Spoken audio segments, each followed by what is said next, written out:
1 João capítulo 2, verso 1 e verso 2. A palavra de Deus diz assim: Filhinhos meus, essas coisas vos escrevo para que não pequeis. Se todavia alguém pecar, temos advogado junto ao Pai, Jesus Cristo, o justo. E ele é a propiciação pelos nossos pecados, e não somente pelos nossos próprios, mas ainda pelos do mundo inteiro. Vamos orar? Pedir a bênção do Senhor sobre nós. Senhor Deus, nós queremos te dar graças, ó Deus, por tudo que o Senhor tem feito a nosso favor, nos concedendo perdão para os nossos pecados, e ainda, ó Deus, nos ligando ou nos reconciliando consigo mesmo. E como resultado desta reconciliação com o Senhor, temos a alegria e o privilégio de vivermos em comunhão uns com os outros, nós que cremos no Teu Filho Jesus. Te bendizemos por esta graça especial que nos alcançou um dia na história da nossa vida. Te louvamos, ó Deus, por todos os cuidados que o Senhor tem tido para nos conduzir agora no processo da nossa santificação. Ajuda-nos a compreender a Tua palavra pela ação do Teu Santo Espírito, e que tudo aquilo que for dito aqui, em fidelidade à Tua palavra apenas, que o Senhor deposite essa palavra nos nossos corações, não apenas para guardarmos as informações, mas que por ela sejamos transformados à semelhança do Teu Filho, pois sabemos que esta é a Tua vontade para cada um de nós. Assim oramos e te pedimos essas coisas em nome de Jesus. Amém. Meus irmãos, é corriqueiro entre nós, desde o Éden, banalizar a culpa na tentativa constante de justificar os nossos erros. Quando lemos a Adão sendo confrontado por Deus em Gênesis capítulo 3, a primeira reação que ele tem não é de admitir a sua culpa, não é de admitir o seu pecado, mas de tentar transferir para outros a sua culpa. Já se tornou até, podemos dizer assim, cultural, indicar que o problema nunca está em nós. Lá no fundo nós acreditamos que somos sempre inocentes, não somos culpados de nada, somos na verdade vítimas. E assim estamos passando para as circunstâncias, às vezes culpamos o passado, os traumas que nós carregamos. Eu só cometi isso por causa dos meus traumas, as marcas que eu carrego na história da minha vida, ou até mesmo transferimos para os outros que nos fazem mal. Eu só reagi assim, eu só agi assim, porque eu fui provocado, porque eu cheguei a um ponto que eu não aguentei. E assim nós estamos o tempo todo, por muitas razões, tentando transferir a culpa aos outros, às circunstâncias dos pecados que nós mesmos cometemos. Ainda assim, o cristão verdadeiro, ele experimenta uma dor muito profunda quando ele peca. Ele não consegue ficar em paz. Ele sabe que algo foi quebrado. Ele sente o peso da culpa, percebe o enfraquecimento da comunhão com Deus e nota a perda da alegria no convívio também com a igreja. Quando nós pecamos, quando nós ferimos a lei de Deus, nós sentimos isso e não conseguimos ficar em paz. E imediatamente, à medida que perdemos a alegria da comunhão com Deus, nós também vamos perdendo o interesse de nos relacionar como igreja. E a evidência disso é que nós vamos nos afastando dos cultos públicos, vamos colocando desculpas nos horários de jogos. Por exemplo, agora eu estou sabendo que está acontecendo um jogo do Corinthians, eu poderia estar lá no estádio, mas para mim o mais importante não é estar lá no estádio, é estar aqui na comunhão com os meus irmãos. Mas quando a nossa comunhão com Deus ela vai se enfraquecendo, irmãos, o culto começa a ser um peso, e não aquilo que concorre com o culto. Então isso acontece, nós sentimos isso, nós percebemos como o pecado, ele perturba a nossa comunhão com Deus e a nossa comunhão uns com os outros. A penalidade do pecado, é muito importante entendermos isso, que quando Cristo morre em nosso lugar, a penalidade eterna do pecado que estava sobre nós, a condenação eterna que nós justamente recebemos, ela foi completamente removida pela graça de Deus. E nesse sentido, nós podemos descansar a nossa consciência no fato de que nada de fato e de verdade pode nos separar do amor de Deus que está em Cristo Jesus. Nós já herdamos a vida eterna. Nós já estamos destinados a vivermos na presença de Deus por toda a eternidade. Mas não podemos também negar o fato de que, embora a sentença que nos condenou eternamente, ela foi removida, e diante de Deus fomos justificados, a presença do pecado na nossa vida diária, ela é percebível nos relacionamentos, sendo assim uma realidade concreta. Nós já fomos justificados eternamente, mas ainda carregamos a natureza pecaminosa.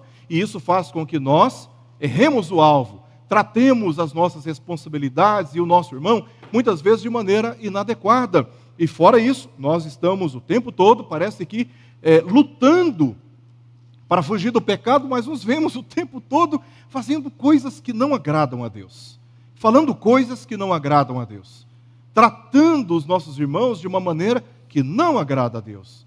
E aí voltamos para casa com a consciência culpada, nos sentindo realmente, sentindo o peso daquilo que nós fizemos e não deveríamos fazer. E não podemos negar essa verdade, nem fugir da nossa responsabilidade moral diante de Deus, transferindo a culpa para a hereditariedade, a condição física ou fisiológica, o ambiente familiar ou os danos causados pelos outros, a falta de recursos financeiros, a tentativa de evitar um mal maior. Não, eu estou fazendo isso só para evitar um mal maior, né? Ou até mesmo colocar a culpa no diabo, o capiroto, né?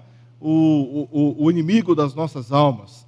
Necessitamos confessar, meus irmãos, as nossas culpas, e a palavra de Deus nos ensina isso, e no último sermão, isso foi bem destacado pelo texto da palavra de Deus, quanto à necessidade de confessarmos as nossas culpas e nos arrepender, não apenas sentir tristeza pelos pecados cometidos, mas literalmente dar um cavalo de pau no curso da nossa vida, voltando atrás, recuando em alguns posicionamentos, em algumas condutas. Isto é também arrependimento, e experimentar de modo consciente os benefícios do perdão que Deus já nos concedeu em Cristo Jesus. E esta é a garantia que a palavra de Deus nos dá ao lermos este texto aqui de 1 João capítulo 2, verso 1 e no verso 2. Texto este que eu estou dividindo aqui em duas partes, pois é assim que eu vejo a argumentação do próprio autor. Em primeiro lugar, nós temos na parte A do primeiro verso uma ordem muito clara para não pecarmos. E aí, a partir ainda do verso 1, parte B, e até o verso 2, João vai trazer aqui uma palavra de consolo aos que pecam, mas se arrependem. Consolo para aqueles que se arrependem. Então vamos ver esses dois argumentos que João traz aqui nessa passagem, que de fato traz para nós a palavra de Deus. Em primeiro lugar, João diz: filhinhos meus, essas coisas vos escrevo. Tudo o que ele disse até aqui teve uma finalidade, para que não pequeis. Então, ao iniciar essa exortação, chama-nos a atenção o fato de João se referir aos seus leitores como filhinhos meus. Filhinhos meus. João, ele dá aqui um tom pastoral. E por que ele dá esse tom pastoral? Porque ele não quis simplesmente dar uma ordem fria, mas uma advertência amorosa. Às vezes, irmãos, temos que ser duros em algumas circunstâncias. Duros no sentido de confrontar determinados pecados, nossos e até mesmo dos nossos irmãos. Mas João nos mostra que ao tratar ou ao confrontar pecados ou trazer uma advertência, uma exortação que é muito firme, é preciso usar do meio adequado, para não afastarmos aqueles que nos ouvem, mas para agregar essas pessoas e conduzi-las no caminho que devem seguir. Então João se refere aqui, se dirige aos seus leitores de modo muito afetuoso, dizendo, antes da ordem, filhinhos meus. E esse diminutivo, que ele poderia dizer filhos, né? Filhos, como Paulo se refere a Timóteo, como filho na fé, João, ao trazer essa descrição aqui, essa qualificação dos seus leitores como filhinhos, ao usar esse diminutivo, ele não está diminuindo aqui a seriedade do pecado contra o qual ele está advertindo, mas está apenas mostrando que a obediência cristã, ela flui de um relacionamento de cuidado e responsabilidade mútua. João se vê responsável pela igreja, por isso falou como um pai, consciente da fragilidade daqueles a quem escreveu e ao mesmo tempo comprometido com a sua santidade.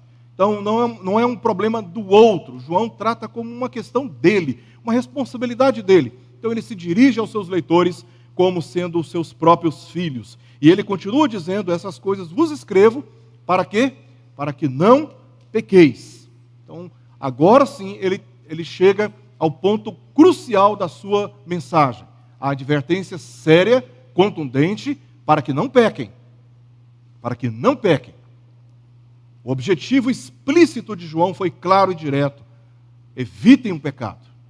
Evitem o pecado. O Evangelho, meus irmãos, ele não relativiza, embora a sociedade faça isso. O Evangelho, ele não relativiza o pecado, nem o redefine como uma falha emocional, um deslize. Muito pelo contrário, pecar à luz da Escritura, da teologia, pecar continua sendo a prática de violar a vontade de Deus, de ofender a sua santidade e de se opor ao seu governo, à sua autoridade. Daí o pecado, embora façamos distinções entre gravidades, de práticas pecaminosas, a natureza do pecado é uma só. É uma ofensa gravíssima contra Deus. Uma ofensa gravíssima contra o Senhor. Então, essa ordem que João dá, revela que o cristão deve entender que a graça não nos coloca em neutralidade moral. O fato de Deus ser bondoso, o fato de Deus ser misericordioso, não é razão para desafiarmos as suas leis, confiando que depois basta a cada um de nós buscar a sua presença pedindo perdão e ele invariavelmente concederá o perdão a todos aqueles que pedem. A graça de Deus, ela não nos permite banalizar a realidade do pecado. Muito pelo contrário, a palavra de Deus nos chama a sermos vigilantes, a sermos disciplinados e resistimos o pecado conscientemente, uma vez que eu tenho discernimento daquilo que não agrada a Deus, então eu devo resistir, eu devo evitar, eu devo me desviar, eu devo impedir que certas circunstâncias elas estimulem ou continuem estimulando a prática do meu pecado. No verso 8, aqui do capítulo 1, no verso 8, nós lemos o seguinte, no primeiro capítulo: se dissermos que não temos pecado nenhum, a nós mesmos nos enganamos. Então, João parece estar dizendo o seguinte: olha, todos nós temos que admitir que nós temos pecado. Agora, deixou igualmente claro que reconhecer a realidade do pecado não significa aceitá-lo como um estilo de vida. Ah, eu sou pecador mesmo, não vou negar isso não, já admito. Então, independente de qualquer coisa que eu fizer, eu sou pecador mesmo. João está dizendo: olha, não confunda as coisas. Nós não podemos negar que estamos corrompidos pelo pecado, mas isso não significa que precisamos andar, ou que devemos andar agora de forma conformado com o pecado. Agora que nós temos realidade e consciência do pecado que está em nós, agora que começa uma grande batalha entre nós. Uma batalha interna. Porque a pessoa que não se vê como um pecador, ela vive no pecado de forma muito tranquila. Mas a partir do momento que nós admitimos que nós temos cometido o pecado, que nós somos pecadores, então começa-se aí uma agenda pessoal, particular, contra o pecado. Nós estamos numa verdadeira luta. Nós estamos numa verdadeira batalha dentro de nós. Nós não queremos pecar e nós não devemos pecar. E essa luta, ela deve ser uma luta inevitável para todo cristão. Portanto, a ordem que João traz aqui, ela estabelece o caminho a seguir. Porque como nós lemos no verso 5, isso está no nosso contexto, do capítulo 1, Deus, ele é absolutamente santo. E a sua vontade, ela é perfeita. Este padrão não muda de acordo com a cultura, esse padrão não muda de acordo com o tempo ou com as pressões pessoais que nós sofremos no dia a dia. Pois o alvo de nos conformar com a santidade de Deus permanece o mesmo. Deus, ele é luz e nele não há treva nenhuma. Então só há uma possibilidade de eu ter comunhão com Deus e com os meus irmãos: se eu admitir a ordem de João como um projeto de vida. Não pecar. Por causa da corrupção da nossa natureza, nós não alcançamos esse padrão sozinhos. Então uma coisa é eu não querer pecar, como diz Paulo, né? Eu quero fazer o bem, mas eu acabo me vendo fazendo o mal. Então nós falhamos porque a nossa natureza está corrompida. Nós sozinhos, irmãos, contra o pecado, nós não conseguimos superá-lo. Aliás, foi por isso que o Senhor Jesus veio ao mundo. Porque mortos não reagem, mortos não falam, mortos não andam. Aqueles que foram sentenciados por crimes cometidos estão presos, escravizados. Eles têm a sua liberdade privada. Mas Jesus, ele vem livre de qualquer culpa e do lado de fora, ele é o único que pode abrir a cela que nos aprisionava no pecado. Por isso que Jesus veio. Sozinhos, nós não temos condições de superarmos e de vencermos o pecado. Não é possível. No entanto, unidos a Cristo, nós recebemos poder real para mortificarmos o pecado. É por isso que o apóstolo Paulo, lá em Colossenses, capítulo 3, no verso 5, ele começa dizendo: fazei morrer a vossa natureza terrena. E ele vai dar uma lista de pecados que nós, unidos a Cristo, tendo o poder do Espírito em nós, podemos, irmãos, superar o pecado, podemos nos disciplinar contra o pecado, podemos abandonar certas práticas que desagradam a Deus. E é nesse sentido que João está aqui ordenando claramente para que não pequemos. Porque este é o padrão da vida cristã. Consciente do pecado que há em mim, eu lutarei contra ele, buscando viver em relação ou em comunhão com a santidade de Deus diariamente. Uma vez que ele diz isso, na parte A do primeiro verso, aí nós agora vamos para a parte B do primeiro verso ainda e seguiremos até o verso 2, encerrando assim a exposição deste texto. Ele diz na segunda parte: se todavia alguém pecar, temos advogado junto ao Pai. Quem? Jesus Cristo, o justo. Aí ele continua: e ele é a propiciação pelos nossos pecados, e não somente pelos nossos próprios, mas ainda pelos do mundo inteiro. João, ele não é ingênuo, ele não foi ingênuo e ele não foi contraditório.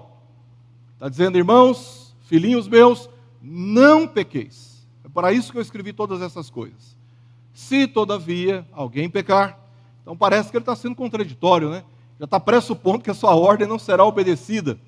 Mas ele deixa claro aqui a ordem para não pecarmos, mas ao mesmo tempo ele reconhece a realidade pastoral da queda. Ele reconhece. Mesmo aqueles que amam a Deus e odeiam o pecado, ainda pecam. Ainda pecam. E o perigo não está apenas em pecar, mas de reagir mal ao pecado. Todos nós aqui cometemos pecados. E a palavra de Deus nos instrui como lidar com o pecado. Então, às vezes, irmãos que cometem pecados, eles não sabem lidar com o pecado cometido. Nem com os seus próprios, nem com os pecados dos outros. Então, João aqui já começa dizendo: olha, filhinhos meus, porque ele está dando um tom muito pastoral, reconhecendo que, embora com a natureza pecaminosa e objetivando não pecar, nós ainda assim seremos flagrados pela nossa própria consciência diante de Deus, cometendo pecados. Esses não devem se entregar ao desespero. Aqueles que ainda se veem cometendo pecados, todos nós os vemos cometendo conscientemente pecados. Esses não devem se entregar ao desespero, não devem se entregar à depressão, não devem se entregar ao desânimo ou à escravidão da mágoa. Gente, é tão ruim, é tão triste querer acertar o alvo, querer agradar a Deus, mas nós estamos o tempo todo errando o alvo. Chega uma hora que, se nós não tivermos consciência dessas verdades bíblicas, se não formos cercados por ações pastorais uns dos outros, nós caímos em desânimo. Começamos a colocar em dúvida a nossa salvação, perdemos a alegria da nossa comunhão. Então, aqueles que cometem pecados, eles não devem se desesperar. Eles não devem permitir que a mágoa tome conta do seu coração, porque Deus, Ele providenciou um meio seguro e eficaz de restauração da comunhão, e o seu nome é Jesus Cristo. Ainda há esperança para nós, irmãos. Há esperança para nós. Diante disso, João fez 3 afirmações consoladoras àqueles que pecaram e pecam, mas que se arrependem. A primeira afirmação consoladora que ele nos traz Está na parte B do verso 1.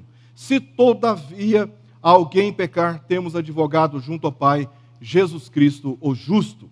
A conjunção que ele apresenta aqui no início desta afirmação, essa conjunção se, ela não expressa condição, como muitas vezes usamos na língua portuguesa. Porque a conjunção que João usa aqui, no grego, tem um sentido de no caso de. No caso de. Então, João está aqui não expressando condição, mas possibilidade. Ele diz, não pequem, mas ele considera que nesse esforço pessoal, por amor a Deus e por temor na sua presença, nesse objetivo de não pecar, ele considera a possibilidade de virmos a cometer pecados. Então, João prepara o coração do crente para lidar corretamente com a queda. E o consolo oferecido aqui não é para o que peca e insiste no pecado, obviamente. O consolo que João traz aqui é para aquele que confessa o pecado e verdadeiramente se arrepende dele. Então, aqui João traz uma palavra para este. O termo advogado que ele usa, se todavia alguém pecar, temos advogado. A palavra advogado aqui, distinta de outras referências que nós temos na língua grega no Novo Testamento, aqui traduz a palavra grega parácletos. A palavra que João traz aqui é composta por duas, uma preposição, para, e um verbo, kaleo, que significa chamar. O que João está dizendo com essa palavra, parácletos, é aquela pessoa que é chamada para estar junto. Então, é como se o nosso presbítero, Valmir, estivesse enfraquecido e ele está sofrendo. Então, o parácletos é aquele que se coloca ao lado dele. Ele não fica de longe, lamentando o que aconteceu com o outro. Ele se aproxima daquele que está ferido, daquele que está enfraquecido, daquele que está sofrendo. E aqui, João, ele usa essa palavra para se referir ao consolo que Deus oferece, não para aquele que peca, mas para aquele que se arrepende. A palavra parácletos, ela aparece 5 vezes em todo o Novo Testamento, sendo 4 vezes no Evangelho de João. E é a primeira vez e única vez em que Jesus ele é chamado de parácletos, que foi traduzido como advogado. E parácletos, como eu disse, é aquele que consola, que socorre e também aquele que defende. E o sentido é definido pelo contexto. Em todo o Evangelho de João, as 4 vezes que ele usa essa palavra, e aqui o significado tem muito a ver com o contexto. E o contexto aqui indica para nós que parácletos, ou advogado, como foi traduzido para a língua portuguesa, ele é qualificado por uma outra palavra que está aí logo adiante, o justo. Advogado, o justo, ou seja, aquele que é o defensor, aquele que defende. O advogado, ele assume a causa do réu como se fosse sua e intercede diante do juiz. Portanto, diante de Deus, não estamos sozinhos nem desamparados quando flagrados pela nossa própria consciência ou mesmo denunciados pela palavra de Deus de que cometemos pecados. Se nós o confessarmos e nos arrependermos, nós temos um defensor diante do Pai por causa da acusação dos nossos inimigos. É Ele quem nos defende. E o advogado, ele não defende o pecado, ele defende o pecador que confessa e se arrepende. Ele é o único capaz de anular toda acusação e também de garantir a aplicação da misericórdia de Deus para a nossa restauração.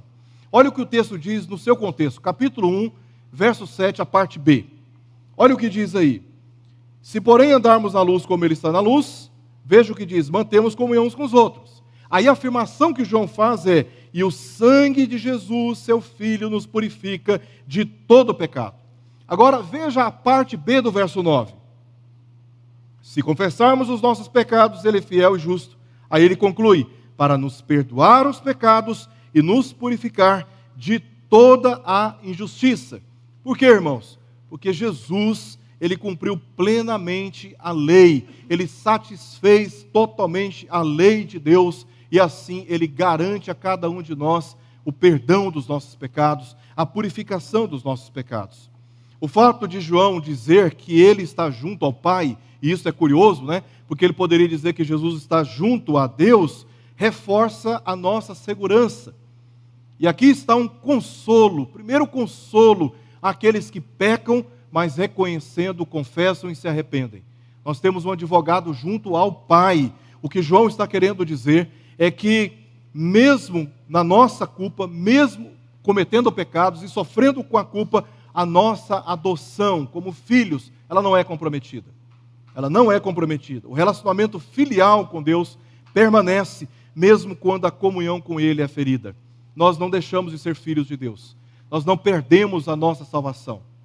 Nós sofremos os danos ainda do pecado na nossa natureza, mas continuamos sendo filhos de Deus. Por isso João se refere a Deus não como um juiz frio, mas como um pai. Um pai que ensina o seu filho comete erros dentro de casa, ele disciplina o seu filho, ele exorta o seu filho, ele corrige o seu filho, mas ele continua sendo filho. Ele continua sendo filho. E vamos nos lembrar aqui da terceira parábola que está registrada em Lucas, no Evangelho de Lucas, no capítulo 15. Aquele filho que abandona o pai, vai para uma terra distante e dissipa todos os seus bens com meretrizes, ele, depois de tanta humilhação, resolve voltar para casa. E como ele é recebido? Ele é recebido como filho. Apesar de todos os pecados que ele comete, segundo a história daquela parábola, ele é recebido, nas palavras de Jesus, como filho. Porque a filiação, ela permanece, mesmo quando a comunhão com Deus ela é ferida. Nós permanecemos como filhos de Deus. A segunda e penúltima afirmação consoladora que João traz àqueles que cometem pecados, mas que confessam e se arrependem, é que Jesus, ele é a propiciação pelos nossos pecados. Isso está no início do verso 2. Jesus, ele é a propiciação pelos nossos pecados. Aí nós temos que voltar lá no Antigo Testamento, né? O propiciatório era uma tampa de ouro que cobria a Arca da Aliança. A Arca da Aliança ficava no recinto mais íntimo do Templo de Salomão. Ficava no Santo dos Santos. E ali, uma vez ao ano, o sumo sacerdote, ele entrava com uma baciazinha de sangue dos animais sacrificados do lado de fora, e ali ele aspergia o sangue desses animais sobre a tampa do propiciatório.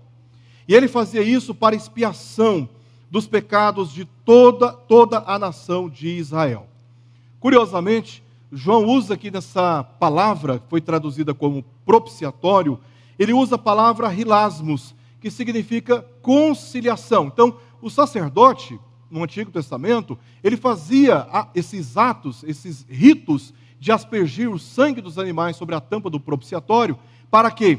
Para aplacar a ira de Deus e assim conciliar pecadores arrependidos com o próprio Deus. É por isso que João diz que ele é a propiciação pelos nossos pecados, porque quando nós confiamos em Cristo as nossas vidas, a mediação de Cristo, a defesa de Cristo, nós que confessamos os nossos pecados e nos arrependemos, o que acontece é que Ele age misericordiosamente a nosso favor, nos purificando, nos justificando e nos libertando do peso que estava sobre nós por causa do pecado. Então, é Ele quem nos purifica de todo o pecado. É o Senhor Jesus Cristo. Então, o consolo é ainda mais profundo. Deus não apenas intercede, Ele resolveu, meus irmãos, definitivamente o problema do pecado, porque a propiciação aponta para o sacrifício que satisfez a ira de Deus ao remover a nossa culpa. Então nós temos a confiança de nos achegarmos a Deus, pela intercessão de Jesus, o nosso advogado, o justo, sabendo que Deus, na sua misericórdia, há de aplicar a sua justiça a nós, nos purificando de toda injustiça e de todos os nossos pecados, porque Jesus é aquele que intercede por nós. Assim, nenhuma condenação permanece válida contra aqueles que estão nele, em Cristo Jesus. E aqui hoje de manhã nós lemos uma passagem em Romanos, capítulo 8, verso 33, que lemos: quem intentará acusação contra os eleitos de Deus? É Deus quem nos justifica. Então, se cometemos pecados, o nosso consolo está no fato de que podemos recorrer a Deus. porque há perdão garantido a cada um de nós, não pelos nossos méritos, mas por aquele que por nós morreu, pois a sua morte foi suficiente para cumprir toda a lei de Deus e satisfazer a sua vontade. E é por causa de Jesus que nós temos a certeza do perdão dos nossos pecados. Por fim, João traz aqui uma última afirmação de consolo a pecadores arrependidos. E não somente pelos nossos próprios, mas ainda pelos do mundo inteiro. Essa afirmação, ela já foi usada inúmeras vezes para defender uma heresia, uma falsa doutrina bíblica que é descrita como universalismo, ou seja, Jesus morreu para que todos, indistintamente, sejam salvos. Contudo, as Escrituras, elas rejeitam este pensamento ao afirmarem a realidade do juízo eterno. Se todos em Cristo são e serão salvos, então a penalidade do juízo eterno não faz o menor sentido. E a distinção que nós veremos aqui mais adiante, em 1 João capítulo 3, verso 10, e também no capítulo 4, verso 6 de 1 João, em que João claramente mostra a diferença entre os filhos de Deus e os que rejeitam a verdade. Então, há pessoas que, de fato, elas não serão salvas como contra aquilo que os universalistas afirmam. A afirmação de que Jesus é a propiciação pelos nossos pecados, e aí ele completa, e ainda pelos do mundo inteiro, não redefine o alcance da expiação em termos quantitativos, numericamente, mas amplia o horizonte dos leitores, significando dizer que a obra expiatória do Senhor Jesus Cristo não está restrita a um grupo étnico, como os judeus pensavam, a uma realidade ou uma dimensão geográfica ou eclesiástica especificamente. O termo mundo, no Novo Testamento, possui diferentes sentidos, e aqui indica que a obra de Cristo, ela é eficaz para salvar todos os que creem nele em todas as nações. Como Deus prometeu a Abraão, em ti serão benditas todas as nações. Qual é a bênção que alcançaria todas as nações? A morte de Jesus na cruz. Ela seria eficaz para alcançar pessoas de todas as nações. Em outras palavras, João afirmou que Cristo é a propiciação, não apenas pelos pecados daquela comunidade para a qual ele está escrevendo, os nossos próprios pecados, mas também para os eleitos espalhados por todo o mundo. E essa interpretação está fundamentada numa palavra que João traz no seu Evangelho, no capítulo 11, versos 51 ao verso 52. João fala, no seu Evangelho, capítulo 11, versos 51 e 52, o seguinte: ora, ele não disse isto de si mesmo, mas sendo sumo sacerdote naquele ano, profetizou que Jesus estava para morrer pela nação, se referindo aos judeus. E não somente pela nação, mais uma vez se referindo aos judeus, mas também para reunir em um só corpo os filhos de Deus que andam dispersos, se referindo aos gentios. Então Jesus veio para morrer eficazmente a fim de salvar tanto entre judeus como também entre gentios. A morte de Jesus também serviu como testemunho público. Diante da cruz havia crentes e incrédulos e uma inscrição afirmando: Jesus Nazareno é o rei dos judeus. E essa inscrição foi colocada em 3 línguas, tanto o hebraico quanto o latim e também o grego, para o alcance de todos os povos. E assim, a morte de Jesus seria testemunho em todo o mundo daquela época. Além dos apóstolos terem anunciado o testemunho de Cristo entre todas as nações. Assim, a obra de Cristo, ela é exclusiva em meio à pluralidade religiosa e universal em sua suficiência. Em qualquer parte do mundo, entre qualquer outra religião, a morte de Jesus continua sendo suficiente, como sendo o único meio de obter a salvação, enquanto permanece particular em sua aplicação como salvífica. Então, a morte de Jesus, ela é suficiente em todo o mundo, no meio de toda a pluralidade religiosa, quanto ao seu testemunho, mas a sua particular aplicação salvífica apenas aos eleitos. Por isso Paulo diz em 1 Coríntios, capítulo 1, verso 18, certamente a palavra da cruz, a palavra do Evangelho, a palavra que dá testemunho da morte do Senhor Jesus Cristo, ela é loucura para os que se perdem. Há pessoas que vão ouvir o Evangelho e vão considerar o Evangelho uma loucura, um delírio, se é que os irmãos me entendem. Como se Deus fosse um delírio. Mas para nós, como diz Paulo, que somos salvos, é o poder de Deus. É o poder de Deus. Eu quero terminar trazendo aqui algumas considerações muito importantes para todos nós. Primeiramente, esse texto, ele nos chama a lidar com o pecado de forma bíblica, honesta e pastoral. Deus, ele é bondoso, ele é misericordioso, e isso não é razão para permanecermos no pecado, confiando na sua misericórdia. A palavra de João é muito clara: filhinhos meus, eu vos escrevo essas coisas para que não pequeis. Nós devemos lutar conscientemente, deliberadamente contra o pecado. Não podemos nos conformar com o pecado, arrumando o tempo todo desculpas ou tentando transferir uma culpa que não nos uma culpa para os outros, uma culpa nossa para os outros. Não podemos mudar nossa condição corrompida pelo pecado. Não podemos nem negar a sua realidade.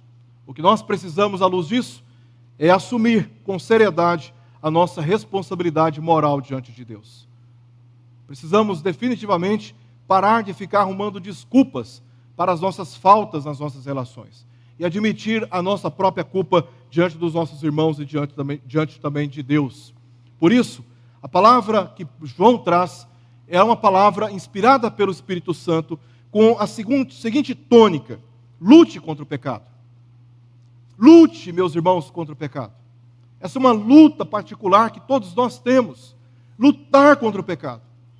Eu não posso me conformar em viver de uma maneira que não agrada a Deus. E enquanto nós estivermos lutando contra o pecado, ou seja, buscando fortalecer a nossa comunhão com Deus e com a igreja, porque nós não lutamos contra o pecado cumprindo agendas religiosas. Nós não lutamos contra o pecado ouvindo só música gospel. Nós não lutamos contra o pecado apenas vestindo roupa de crente. Nós não lutamos contra o pecado andando somente com crentes. Nós lutamos contra o pecado buscando a Deus. Nós lutamos contra o pecado fortalecendo a nossa comunhão com Deus.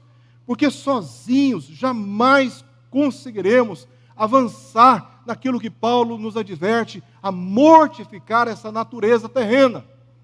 Sozinhos nós não conseguimos vencer contra o pecado e avançar em santificação. Então busque fortalecer a sua comunhão com Deus, busque fortalecer a sua comunhão com a igreja. Nós precisamos, irmãos, da comunhão uns com os outros. Nós não lutamos contra o pecado sozinhos, apenas buscando a Deus. Deus nos concedeu na sua graça a igreja, o seu povo, onde nós devemos encontrar o quê? Mútuo fortalecimento, mútuo aconselhamento, uns orando pelos outros, encorajando uns aos outros, carregando uns aos outros nos ombros. Então busque o fortalecimento da comunhão com Deus e com a igreja nos momentos em que se vê pecando. Por favor, não fuja de Deus e não se afaste da igreja. Se você quer superar, se você quer avançar em santificação, porque esse é o alvo, não pecar. Então, em busca deste alvo, se nós quisermos crescer em santificação, se nós quisermos crescer contra as seduções da nossa própria natureza, nós não podemos tentar fugir da presença de Deus, até porque nós não vamos conseguir. Mas, objetivamente, nós não podemos nos afastar da igreja. Então, se você está me ouvindo agora, através da internet, não abandone a sua igreja. Não deixe a comunhão com a sua igreja. Volte a congregar. Ah, pastor, a situação lá, o senhor não imagina o quanto está insustentável para mim. Meus irmãos, eu já passei por isso também. Eu tive momentos de incompreensão dentro da igreja, quando eu era novo na fé. Eu sofri demais. Foi a primeira e última vez que eu entrei em depressão. Porque eu estava vindo do mundo, mas sendo rejeitado pela igreja. Eu não podia voltar para o mundo e não podia ficar na igreja. Entrei em parafuso. Fiquei uns 2 meses profundamente entristecido. E eu tenho pena demais da minha mãe, tadinha. Ela sofreu demais comigo. Eu chegava do trabalho, ia direto para a minha cama, com a roupa do trabalho, não queria tomar banho, não queria comer, não queria me colocar numa mesa e olhar nos olhos da minha família. Profundamente entristecido. Deixei de ir para a igreja, mas numa crise existencial muito grande. Porque eu não podia mais voltar para o mundo, eu não tinha como voltar para aquela vida na qual eu estava vivendo. Mas me sentindo rejeitado pela igreja. Então, eu entrei em parafuso. Mas Deus me deu força. Minha mãe, ela levantava de madrugada, orava por mim, Senhor, com a mão sobre a minha cabeça. Eu acordava de madrugada, fingia que eu estava dormindo, e só observando ela, colocando as mãos sobre a minha cabeça e orando por mim. Deus me deu muita força, a graça de Deus me alcançou, me deu muita força, e eu comecei a entender o seguinte: a igreja, ela não pertence a ninguém. A igreja é a casa de Deus, é a casa do meu Pai. Quer saber de uma coisa? Vou encarar todo mundo, não vou sair da igreja, eles vão ter que me aturar, como dizia Zagalo, né? Vão ter que me aguentar. A igreja, o povo de Deus, é a casa de Deus. É aqui que Deus habita. É no meio do seu povo. Então, por favor, se você está desanimado, volte para a igreja. Volte, não deixe de congregar. Não deixe de congregar, porque só assim, irmãos, na comunhão dos santos, participando dos meios de graça, em conjunto, é que nós temos a nossa comunhão com Deus fortalecida pelos méritos do Senhor Jesus Cristo. Não se isole da comunhão, não endureça o seu coração, não permite que a culpa te paralise. Confesse o pecado imediatamente, se arrependa dele com seriedade e volte-se para Cristo com uma fé simples e sincera, porque Jesus é o seu, é o nosso advogado junto ao Pai. E temos essa certeza, temos esta segurança, que nós podemos recorrer a Ele, e Ele haverá de nos acolher nos seus braços paternais, porque Jesus é o nosso advogado. Peça ajuda. Está difícil lutar contra o pecado, você quer avançar em santificação, mas a luta está muito grande. Seja humilde. Peça ajuda. Busque apoio de um conselheiro bíblico. Procure os nossos presbíteros da igreja, procure o pastor da igreja, procure a ajuda dos seus pais, dos seus amigos piedosos mais próximos, mas peça ajuda. Peça ajuda. Busque o apoio de um conselheiro bíblico e confie no perdão que Deus concede com base na obra consumada de Jesus Cristo.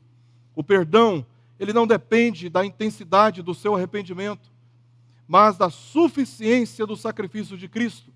Descanse nessa verdade e prossiga na obediência. Caiu, levantou, sacudiu, a poeira da sua roupa se manchou com o chão, mas agora é hora de se levantar pela graça de Deus e continuar seguindo.